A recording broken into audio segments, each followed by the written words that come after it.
Hello everyone, আজকে হচ্ছে প্রথমা, মানে রাত 12টার পরেই হয়ে যাবে দ্বিতীয়া।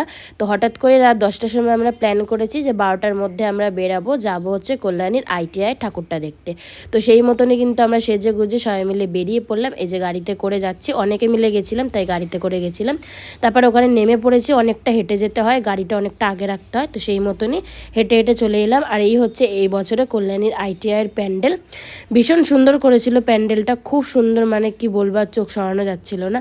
আর এই হচ্ছে প্রতিমা নিয়ে আর কি বলবো, এত সুন্দর, কি আর বলবো। তো যাই হোক, তারপর ওখান থেকে আমরা বেরিয়ে গেলাম কল্যাণীর অন্যান্য ঠাকুরগুলো দেখতে। বেশি ওখানে বড় বড় ঠাকুর হয় না, দুটো আমাদের এক্সট্রা বলেছিল, তো দুটোতে গেছিলাম। একটা তো এই যে ফার্স্ট এটাতে গেছিলাম, তারপরে যেটাতে গেছিলাম গিয়ে দেখি পুরো প্যান্ডেলটাই বন্ধ, মানে বন্ধ বলতে কি এখনও পুরোপুরি কমপ্লিট হয়নি। তো সেই কারণে আমরা আর কি তারপরে বাড়িতে চলে এসেছিলাম। তাহলে চলো আজকের মতন টাটা।